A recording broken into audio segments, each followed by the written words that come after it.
Alright.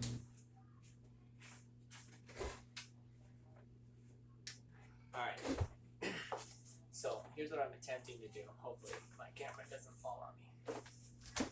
I got one of the hind legs from that deer I just killed. And I'm going to show you some of the basics on how to separate the muscles and take everything apart. As far as how you do it though, to be honest, it's really up to you. It's your deer. You can do what you want with the meat. Really, I'm just showing you how I do it, but there's a lot of different ways. It's kind of like a big old puzzle, I'll be honest with you. You'll find you're flipping this thing over and over, looking at where the seams to the muscles are. Right, you can see a big seam here, and the bone coming down through there. Do you notice right here on top, you can see this big old ridge. Right, now I use a fillet knife when I'm doing this. I just feel it gives me more versatility. So usually what I do is I look for these seams, and I just start to kind of make an opening there. So you can start to see where the muscles separate.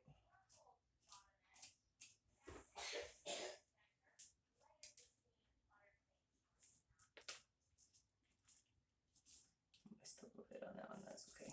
There we go.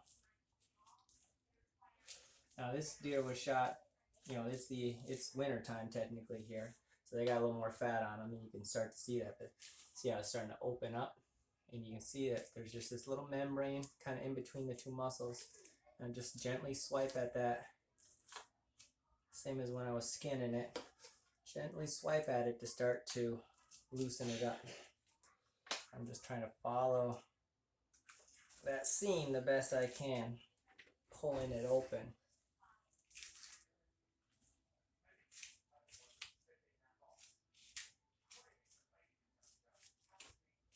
This is a hind leg. I figure the hind leg's a good intro because they're a little easier to pull apart, and you get more meat off of them.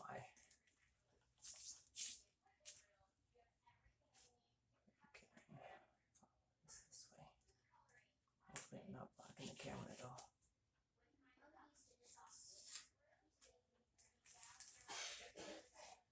Starting to open right up.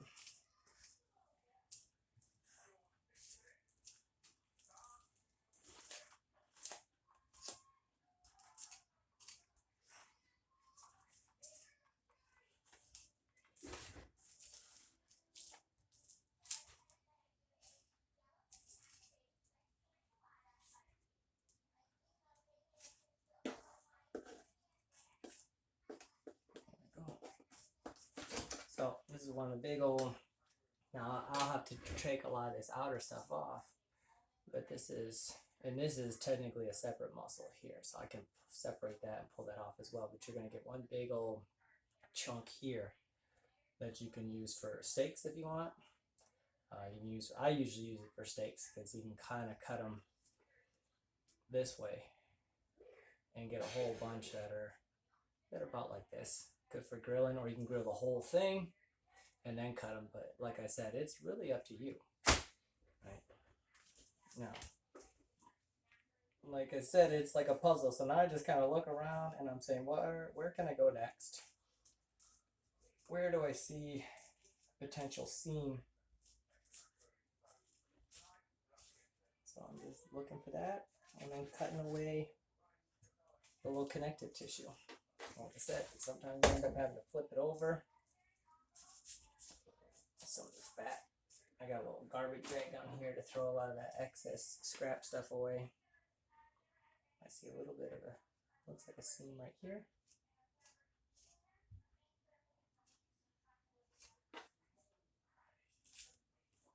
There we go.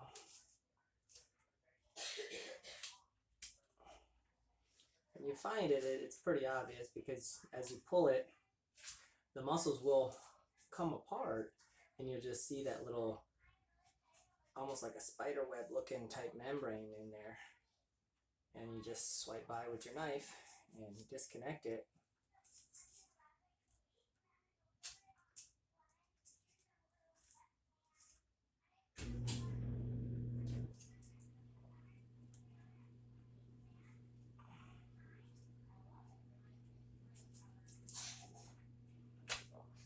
little pieces like this, what I'll usually do is I'll clean it up, and it's, you know, this is super thin, there's not a whole lot on here, but I'll clean it up and I'll take like some of that silvery skin off, any of the fat that's built up on it, but it's not a steak, there's nothing really to it, so I'll kind of cut it up, and it's something I can grind, or I can just kind of leave like a stew meat or a cube meat, something like that.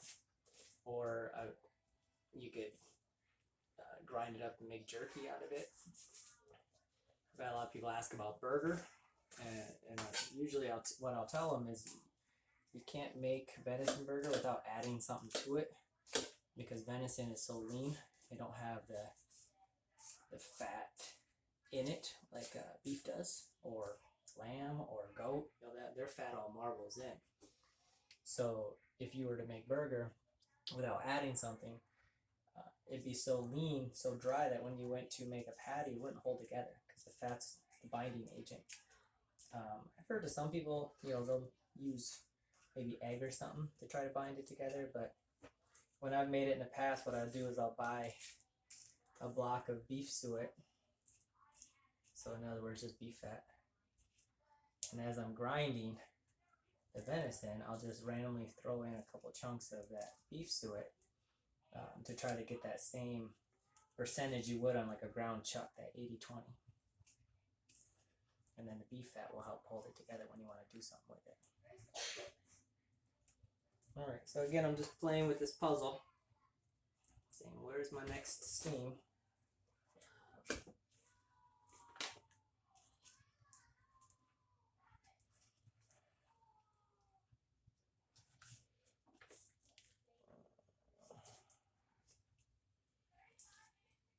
Right here it's connected, so I'm kind of disconnecting where that tendon is, because this muscle is just about loose, just about ready to come off. So it's really just like, alright, well then where are you still stuck? So I'll flip it back over, right, and what I'm doing is I can see that it's connected here, and I'm trying to get this big old steak off. Pulling away. This right here is your rump roast, the glute. So it's a big old muscle that curves around that upper thigh bone. So you can kind of fillet it off of that bone, and you get this nice round football shaped roast, usually pot roast. Throw that in the crock pot with some broth and some veggies and let it cook all day, and it's delicious.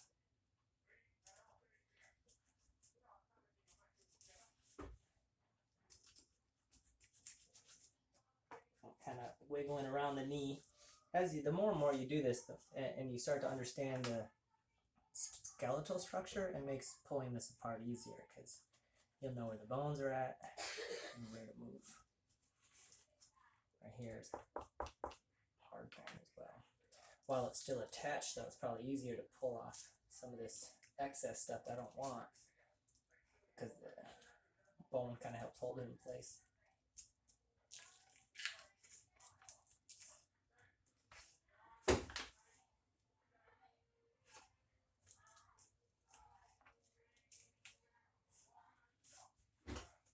Again, I'm just following seams. Starting slowly exposing that muscle.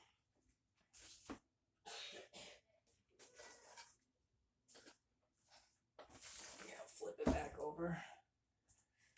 There we go.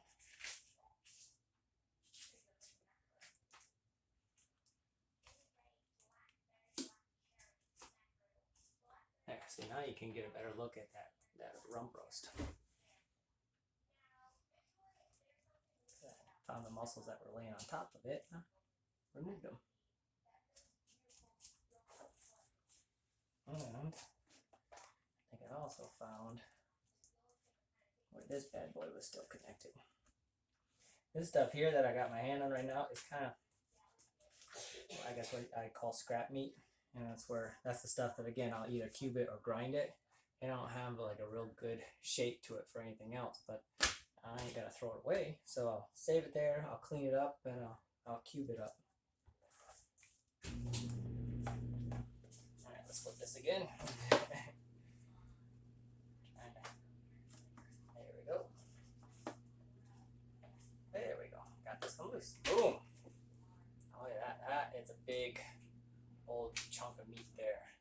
this is a great steak cut, right?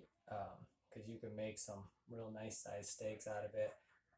I'll clean off these little strips of fat, because the fat on a deer, unlike the fat on a cow, lamb, goat, is not the same texture. This stuff is dense. It's not that spongy, gelatinousy fat.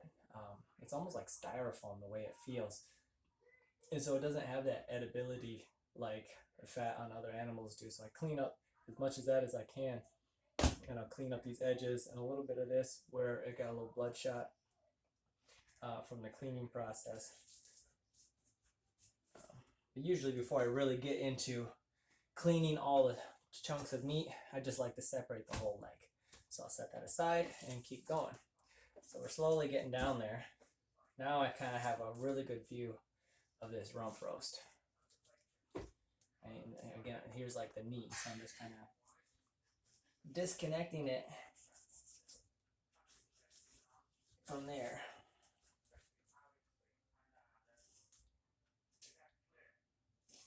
I guess it's less of the rump right there. It's more of the like the thigh.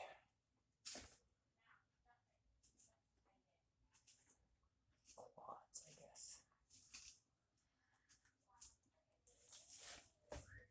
Let's get there though. See, for this, I know it's attached to the bone, so I have to just kind of go around. And this is again where the fillet knife comes in handy, because it gives you a little bit more finesse. So I'm coming around, trying to just drag the knife right against the bone. And then boom, there's a nice big old chunk of meat. That makes a really good roast. And I'll clean that up as well. All right, here's the little socket, ball socket, from where it was into the pelvic bone. A whole bunch of just kind of scrap meat hanging from there, so I'm just gonna cut it loose and clean it up and make more stew meat out of it. So I'll set that to the side here, and now I just got this big old calf muscle to cut loose and clean up as well.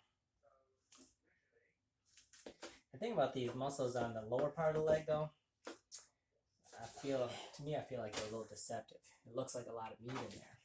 Like it's got so much of this like sinewy tendon skin on it that I usually end up just grinding all this, because it's so hard to get all this silver skin off. I'll get most of it off, and then if I'm grinding it, I can kind of grind up whatever's left on it, and it becomes less noticeable. It doesn't make it hard to eat.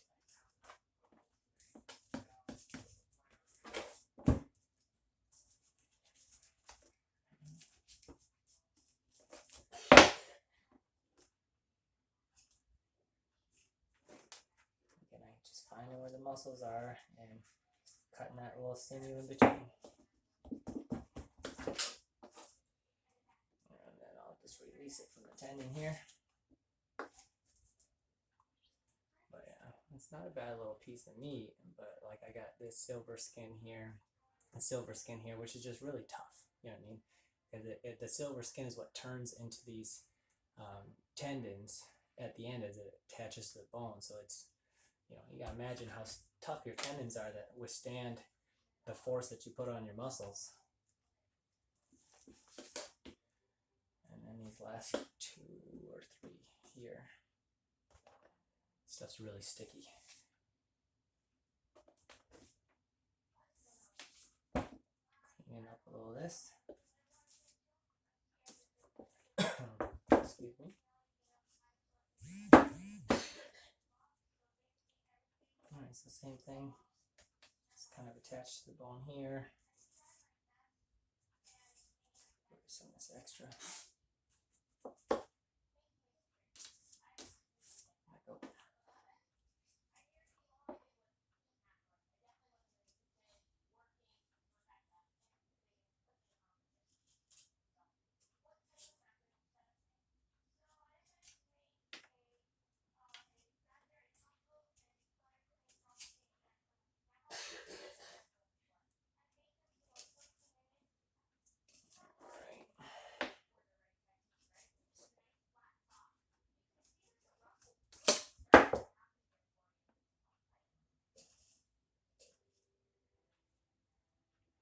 It's a lot of flipping the leg over and over and over again, especially the first time you do it.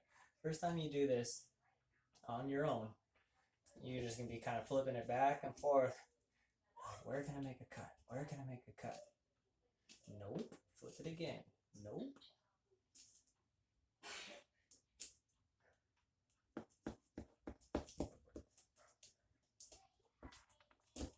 I guess it.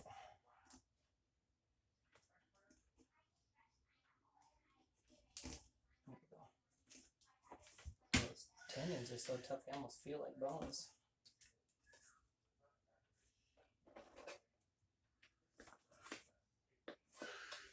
So these, you can see, you look from this end, right? You can see like this big old piece of sinew tendon that connects this little calf muscle back down to the bone. So I'll do my best to get the real thick parts out of there, and then the rest of it I just cut up and cube it up and grind it up.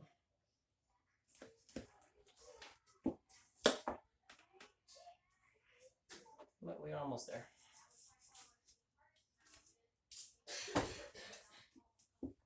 It's not bad. It's been like just over 15 minutes. We almost got all the muscles separated off the leg. And this is the hind leg, so this is the bigger leg. So there's nothing left but the bone, the upper thigh, the lower thigh, and this is the little tendon that was connecting.